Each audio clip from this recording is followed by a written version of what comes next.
Wondering whether anyone's able to comment at the moment, or whether for some reason it appears to be blocked. Group settings, let's have a look. Post approval. There we go. Off. Save. Okay. Hello, Barbara. Good evening to you.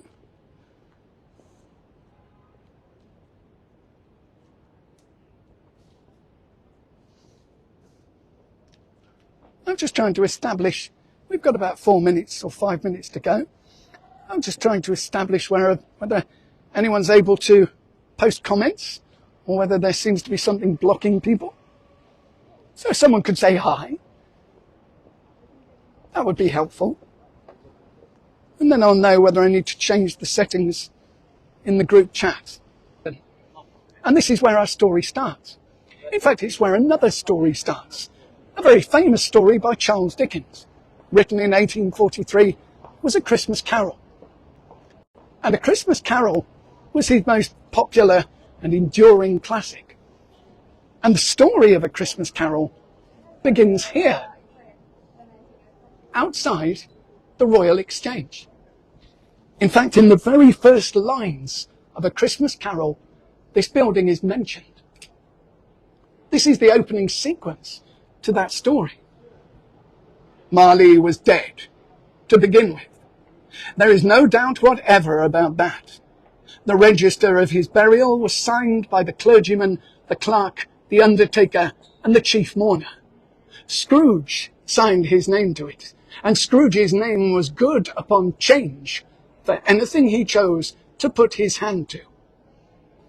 So when they say good upon change, this is what he means, the Royal Exchange. Scrooge was a frequent visitor to this building. His offices in the novel are just around the corner from this building. So this was quite an integral part of the story of A Christmas Carol. And it's not only mentioned right at the beginning, it's also mentioned halfway through the story, when the ghost of Christmas yet to be shows Scrooge his future, shows him what's going to happen to him if he carries on his course of ignoring the rest of the human race. And the spirit, one of the spirits, the spirit of Christmas yet to come, guides him back to the Royal Exchange. And outside are a group of businessmen, and they're talking to each other. The spirit stopped beside one little knot of businessmen. Observing that the hand was pointed to them,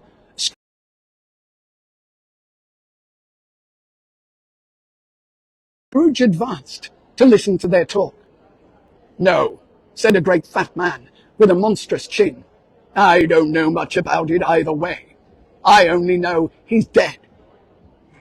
"When did he die?" inquired another. "Last night, I believe." "Why, what was the matter with him?" asked a third, taking a vast quantity of snuff out of a very small snuff box. "I thought he'd never die." "God knows," said the first, with a yawn. "What has he done with his money?" asked a red-faced gentleman with a pendulous excrescence on the end of his nose, that shook like the gills of a turkey cock. "I haven't heard," said the man with the large chin. "Left it to his company, perhaps. He hasn't left it to me. That's all I know." This pleasantry was received with a general laugh. "It's likely to be a very cheap funeral," said the same speaker, "for upon my life, I don't know of anybody to go to it."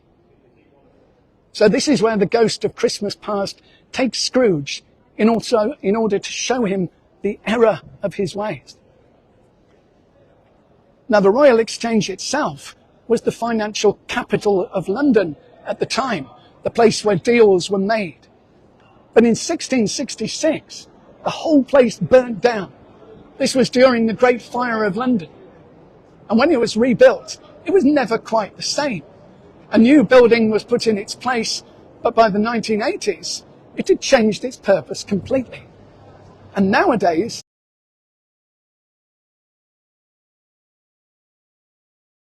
it's a place to go full of trendy wine bars, at expensive restaurants.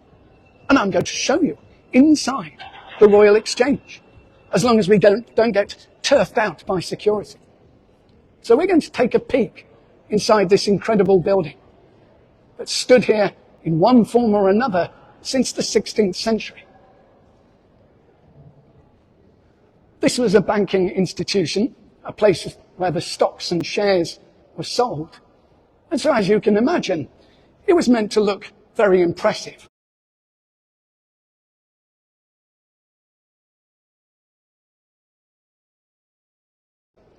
And when it was rebuilt after the Great Fire of London, they really did an amazing job on it. Nowadays, they've kind of expanded on that version, and they've made it into an emporium not to stocks and shares, but to food and drink and high living. And there it is. As you can see, quite a beautiful building. Hello, Diane. We're just taking a peek inside the Royal Exchange. You lost me for a while. Oh dear. That's a shame.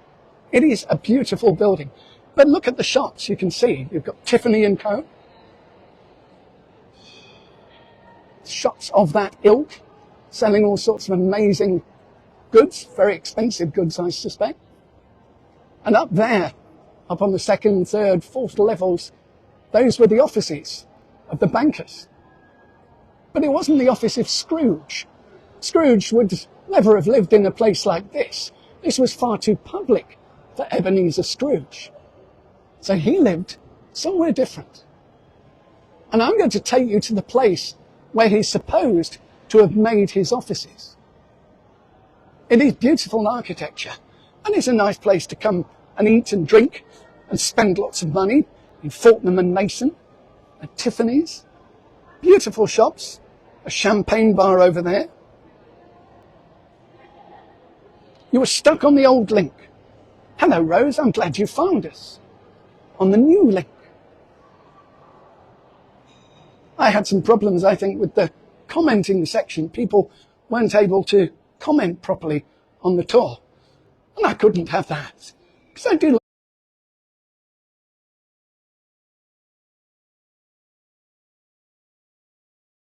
like having a good old chat to you along the way.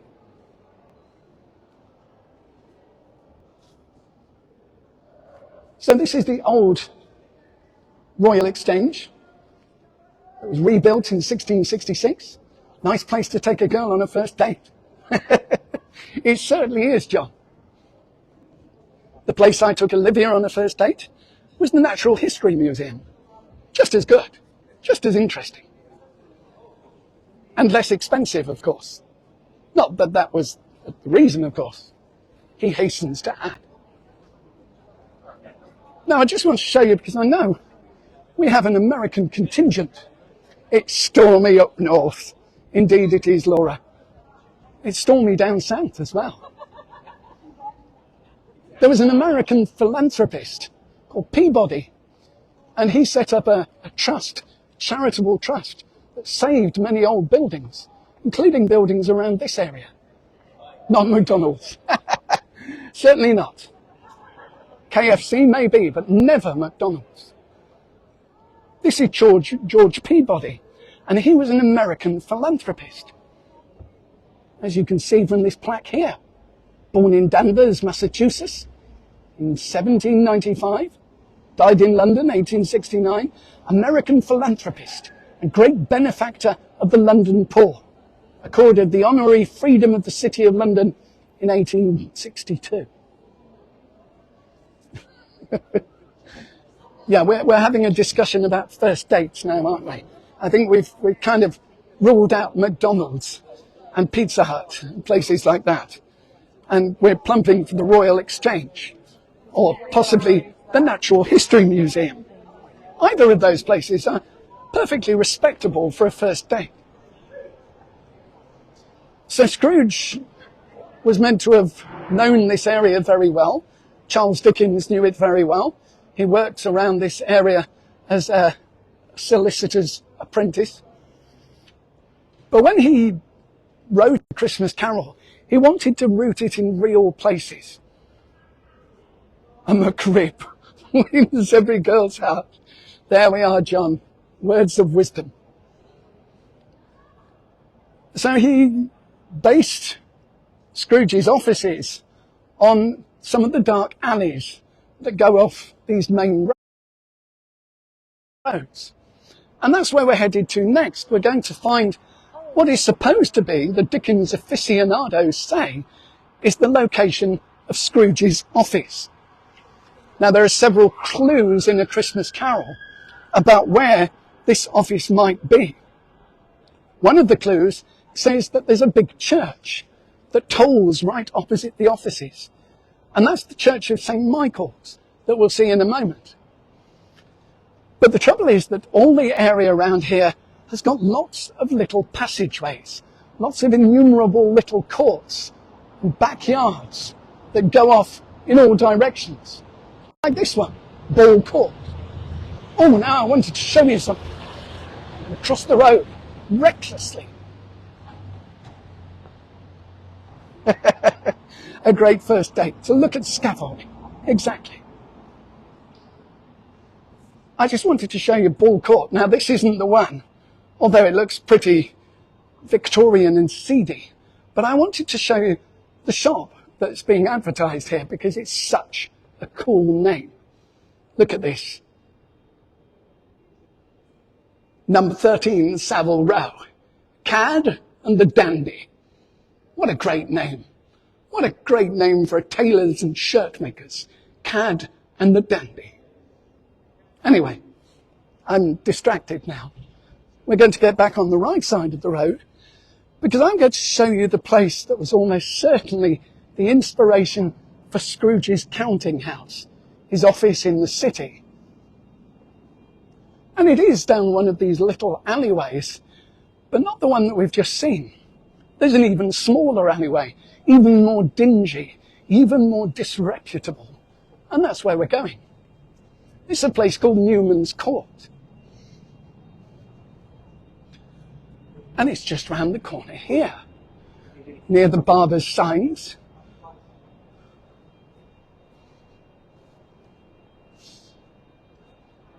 And it looks even more dodgy than the other one. This is Newman's Court. And this, a lot of Dickens aficionados believe, was the location for Scrooge's counting house. Once upon a time, of all the good days in the year, on Christmas Eve, old Scrooge sat busy in his counting house. It was cold, bleak, biting weather, foggy withal, and he could hear the people in the court outside go wheezing up and down, beating their hands upon their breasts and stamping their feet upon the pavement stones to warm them up. The city clocks had only just gone 3, but it was quite dark already. It had not been light all day, and candles were flaring in the windows of the neighbouring offices, like ruddy smears upon the palpable brown air. The fog came pouring in at every chink and keyhole, and was so dense without that although the fog came pouring into the court at its narrowest, the houses opposite were mere phantoms. To see the dingy cloud come drooping down, obscuring everything, one might have thought that nature lived hard by and was brewing on a large scale. Hello, Jane. Hello, Anna. We're just looking at what is almost certainly the inspiration for Scrooge's counting house. This is a place called Newman Court, and this is the kind of cleaned up version of it.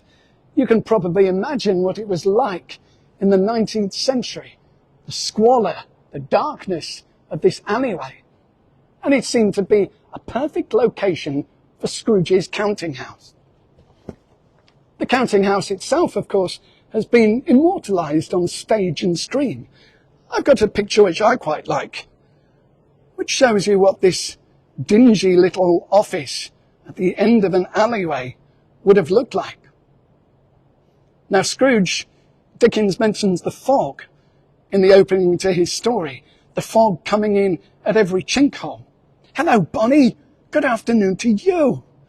I hope it's bright and sunny in Brighton. It's rather stormy and humid here. But it was very cold.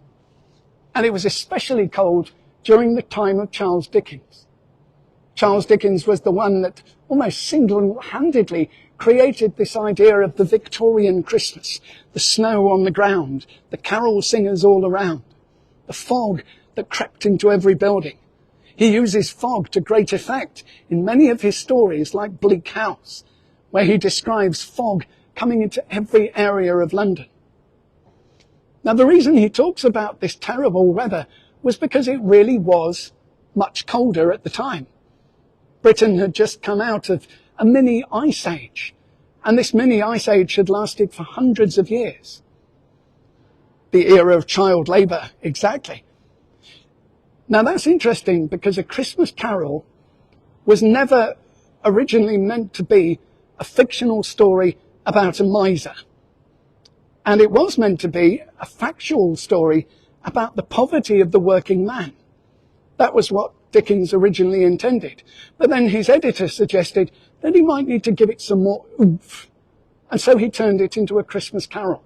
But the story of A Christmas Carol is also meant to highlight the inequality between the rich and the poor.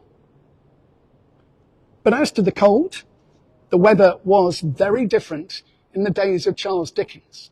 We like to talk today about global warming, but in reality, in Dickens' time, the weather was just as unpredictable and far colder. I'll give you an example.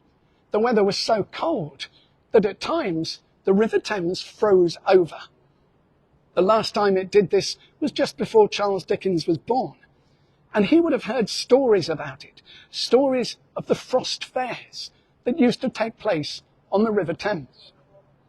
I'll show you a picture of one. This is one of the last of the frost fairs in the early 1800s, when the River Thames completely froze over. It froze over to the extent that they could have parties on it, as you can see. They even walked an elephant from one side of the Thames to another. So when Charles Dickens talks in his stories about the terrible weather, the biting cold, the permeating frost, he's talking about his real experiences. Of course, then the weather started to get warmer until it's humid and hot, like it is today. Good old ye olde climate change. The smoke from the factories called the pea supers was also causing a lot of problems back in the 19th century. And it's causing even more problems now. So that was Scrooge's office, or the likely location of it. And one of the reasons that we know or think that it was located there is because of Dickens' description in the story. He talks about a church or church bells that he can hear from his office. The ancient tower of a church, whose gruff old bell was always peeping sillily down at Scrooge out of a Gothic window in the hall, became invisible and struck the hours and quarters in the clouds, as if its teeth were chattering in its frozen head up there. The cold became intense, foggier yet, and colder, piercing, searching, biting cold. If the good St. Dunstan had but nipped the evil spirit's nose with a touch of such weather as that, instead of using his familiar weapons, then indeed he would have roared to lusty purpose. This is the church that Dickens was writing about. Dickens knew a lot about churches. He wrote a book that catalogued over 170 of them. He was a bit of a church expert. And this is one of them. Now I'm going to give you an Adam shot. There we go. This is the Church of St. Michael in Cornhill. And again, this is almost certainly the church that Dickens was writing about in his description of Scrooge's office. The church whose bells Scrooge could hear from his dark, dingy office.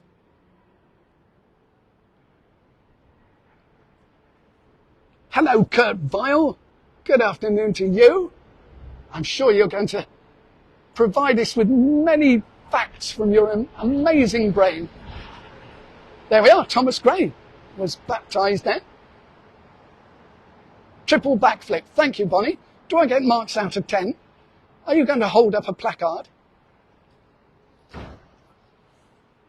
So we've seen the office that Scrooge probably was holed up in. And we've seen the church whose bells he could hear from the outside. But when he was finished counting his money in his dark, dingy counting house, he would head for the pub. Now that doesn't sound a lot like Scrooge. It's not this kind of thing that Scrooge is known for, solitary behaviour. But there was one pub that he liked to go to. And it was down in the end of another of these strange little alleyways. And that's where we're going to next. We're going to the pub where it's described in the book that Scrooge would take his melancholy dinner. He would go there to eat, have a small drink, a very small one, and then make his way back to his lodgings. Now, the pub we're going to is not this one, the Jamaica Wine House, although this is a very nice pub, a lovely pub in its own way. But there's another one even further down this alleyway. And it's got an even stranger name. It's called the George and Vulture. And the George and Vulture is famous for various reasons. One of them is that Charles Dickens used to drink here. And it's also where he based his character of Pickwick, in the Pickwick Club. The Pickwick Papers, the pub that they used to meet in, is meant to be this one, the George and Vulture. And there it is. There's been a pub on the site here since the 17th century. And it is, as you can see, a good old-fashioned British boozer. In fact, I'm slightly surprised that it's not more crowded than it is outside. In this humid weather, you often get city workers that will come and gather outside these pubs on warm evenings. So he would take his dinner in his melancholy offices. And then he would go back to his own lodgings, his own room. Now, at this point, I'm going to have to make a strange tearing sound. Don't be alarmed. This is just my patented photo system that I'm changing around. There we go. So the pub we saw was once the home of the Pickwick Club. And from there, Scrooge would head to his own rather dingy chambers. Now, this area has been rebuilt many times over the centuries. Part of the reason was the Great Fire of London. In 1666, it destroyed much of this area. And so it was ripe for rebuilding. And it's been rebuilt many times. Now, of course, it houses all these offices, these financial buildings that you can see around us. But you've still got various old churches that surround this area as well. Dickens' descendants, they still meet up at the George every year. What a cool idea. Hello, Leela. We've just been looking at Scrooge's counting house, or the location that's likely to be it, and now we're heading towards the area where Scrooge might have lived. Once he'd left his counting house, he didn't want to walk too far, and he would find another dingy little area off the back streets of London in which he lived. Because, of course, he wanted to save money. He lived in chambers which had once belonged to his deceased partner. They were a gloomy suite of rooms, set in a lowering pile-up of a building in the yard, where it had so little business to be that one could scarcely help fancying it must have run there when it was a young house, playing at hide-and-seek with other houses, and forgotten the way out again. It was old enough now and dreary enough, for nobody lived in it but Scrooge, the other rooms being all let out as offices. The yard was so dark that even Scrooge, who knew its every stone, was fain to grope with his hands. The fog and frost hung so about the black gateway of the house that it seemed as if the genius of the weather sat in mournful meditation on the threshold.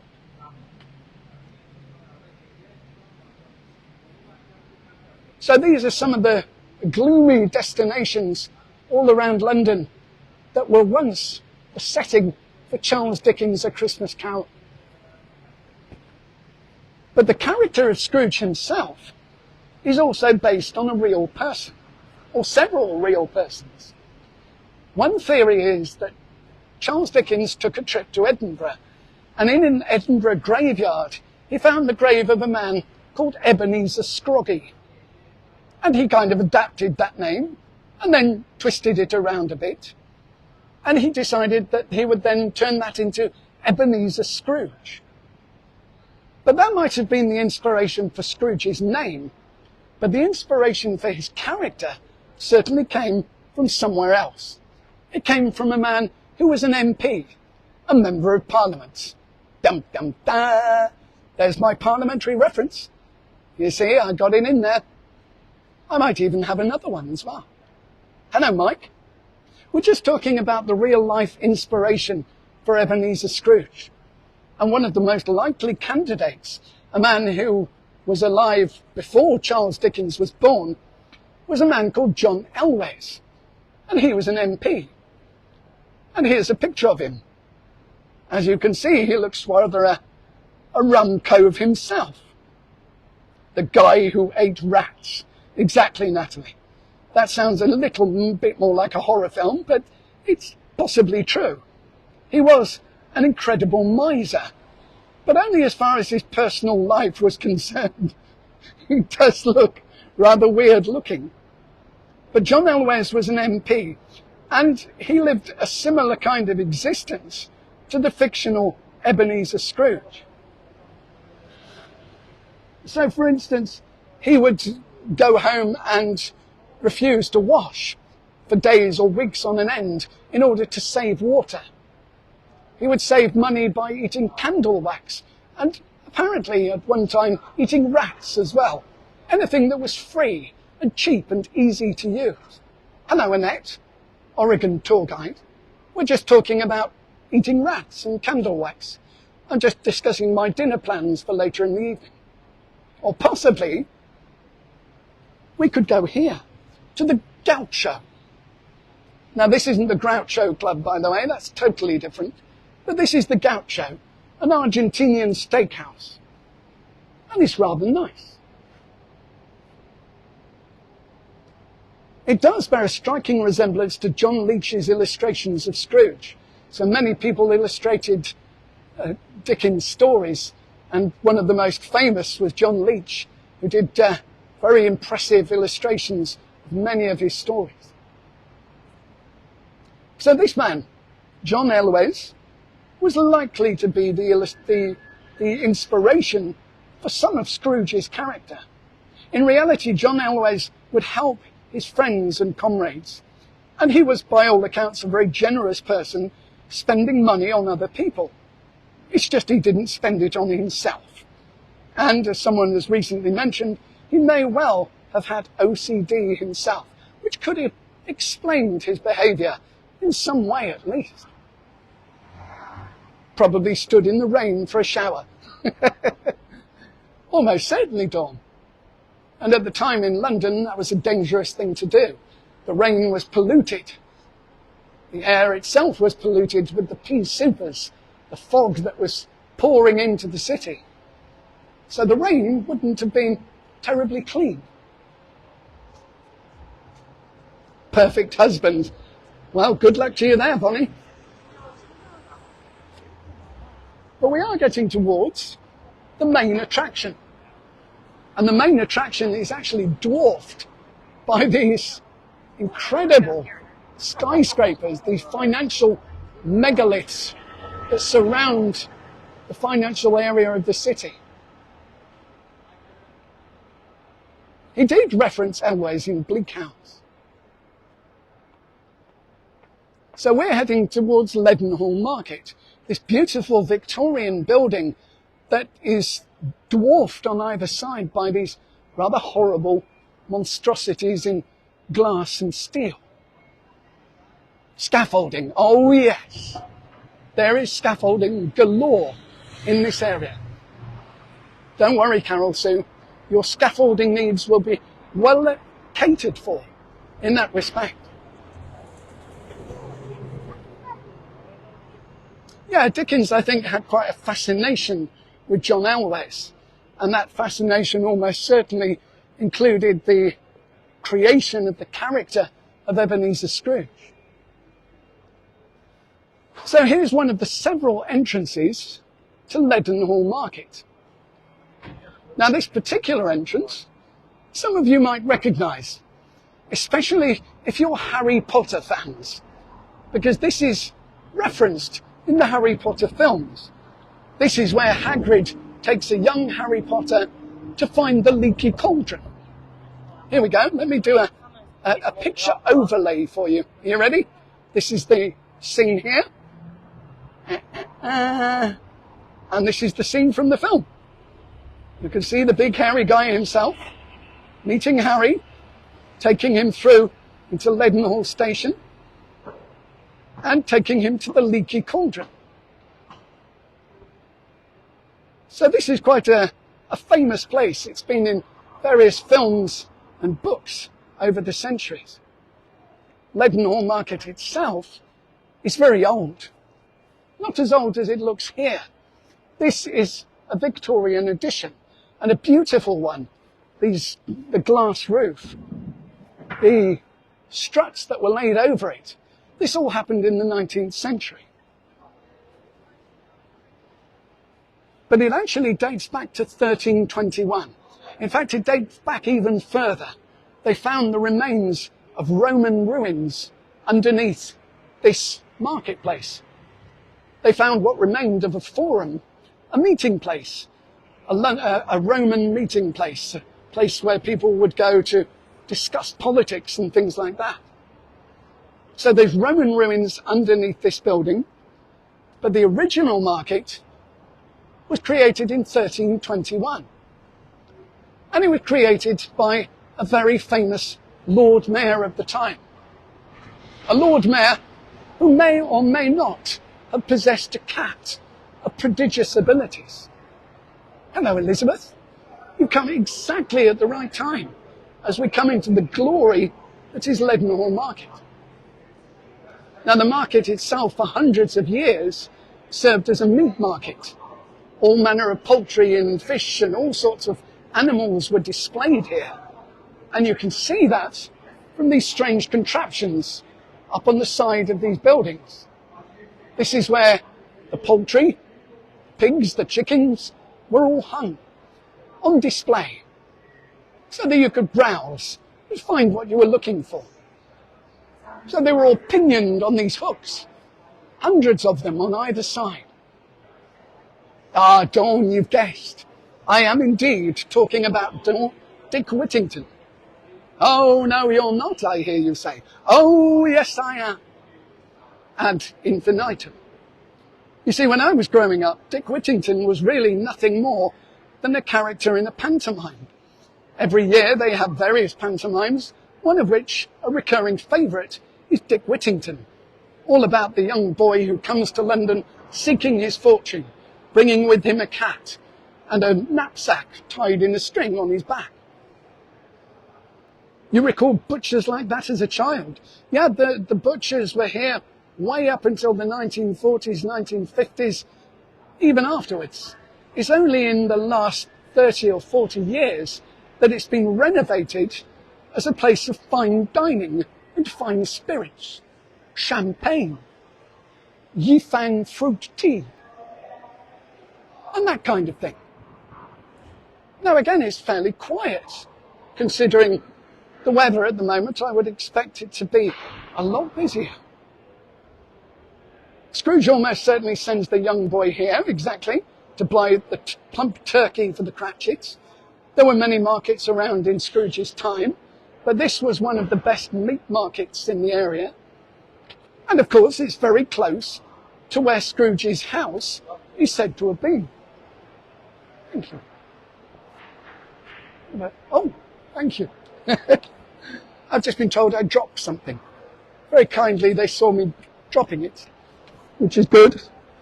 So yes, this is almost certainly where Scrooge sends the young boy to fetch a turkey as big as himself to give to Bob Cratchit. Here's the fictional story of Dick Whittington. The idea of the boy that comes to London seeking his fortune. He doesn't find it. He ends up working in the various kitchens and hotels as a washer-up. But eventually his cat helps him make his fortune by tracking down rats and being a good mouser. And here's the man himself. Now on the left hand, you can see the fantasy version of Dick Whittington, the great pantomime tale that's told and retold, all about the young boy coming to seek his fortune. He gets disillusioned at one point and starts to leave, but a voice calls him back, saying, "Come back to London. You will find your fame and fortune." But the real Dick Whittington was Lord Mayor of London 3 times and was an incredible philanthropist. When he died, he left a load of money to various causes, helping to build places like Bedlam, to rebuild it, to build Newgate Prison, all sorts of different causes. And one of them was the setting up of Leadenhall Market. So this is the real man on whom the pantomime is based. This is the real Dick Whittington. But this amazing wrought iron and glass ceiling was rebuilt in 1881 by a man called Horace Jones. Now he also designed Billingsgate and Smithfield. So these are 2 other great main London markets. And so that's why if you go to either of these markets, any of them, they all look very similar to this one. Or this one looked similar to them, whichever way you want it. And it was designed in beautiful style and rebuilt and refurbished in the 1990s. Let me give you a shot of this amazing ceiling. So the ceiling with its stars on looks suspiciously like the ceiling in St. Pancras Hotel. The beautiful St. Pancras Renaissance Hotel has a similar roof with its gold and blue embroidering and stars on the ceiling. I'll show it to you when I next do my St. Pancras tour.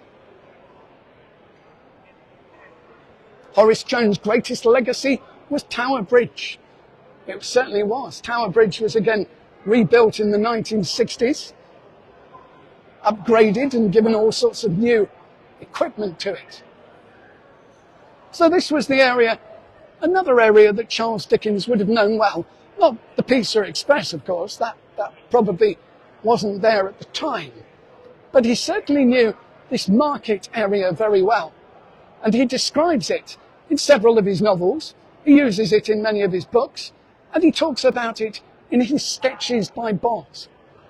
Originally, before he became famous, Charles Dickens worked as a reporter, travelling around the city and writing down experiences of whatever he saw. And one of the experiences he talks about is coming to one of these sort of markets. And this is a description of what it's like on any given Christmas. The poulterers' shops were still half open, and the fruiterers were radiant in their glory. There were great round pot-bellied baskets of chestnuts, shaped like the waistcoats of jolly old gentlemen, lolling at the doors, tumbling out into the street in their apoplectic audience. There were Spanish friars winking from their shelves in wanton slyness at the girls as they walked past and glanced demurely at the hung-up mistletoe. There were pears and apples clustered high in blooming pyramids. There were bunches of grapes made in the shopkeeper's benevolence to dangle from conspicuous hooks that people's mouths might water gratis as they pass by. So although the content of the market has changed, it no longer sells these beautiful bunches of grapes hanging from the hooks. It no longer sells the poultry and the meat and the chickens. It is still quite an incredible market. And it's one that Charles Dickens knew very well. He would often come here to get supplies for his lavish banquets. The reason that he needed to write A Christmas Carol in the first place, by the way, was because of these lavish banquets. At the beginning of 1842, he was in debt. He wasn't doing as well as he thought he was going to. His last two novels hadn't been the sensational hits that he had expected. And so he needed to write a story and write one quickly. And in September of 1843, his editor said to him, "Write a Christmas hit." And that's what he did. In just 3 months, sitting every day at his desk, writing madly. Apparently, when he was writing this story, he cried and laughed and was full of emotion at almost every word. And he was right.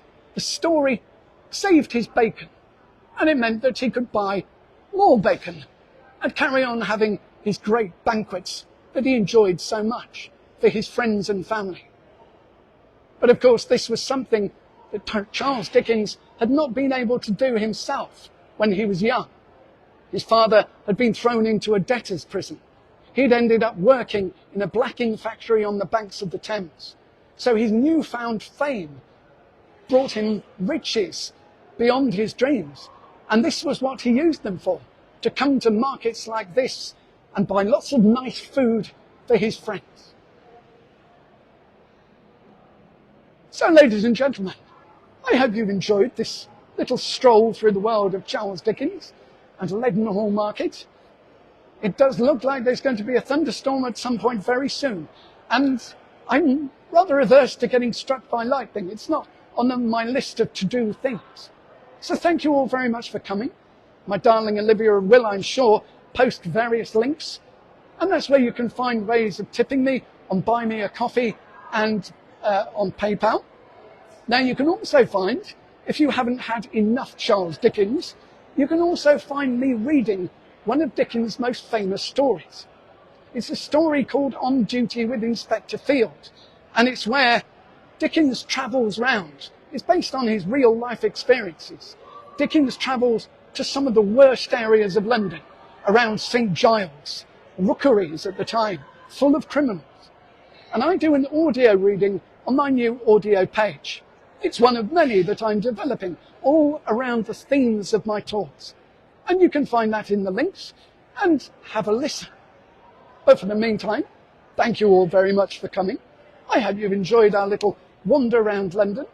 I hope you don't get thundery, rainy weather wherever you are. And I look forward to seeing you again another time very soon. Thank you all for coming, and goodbye.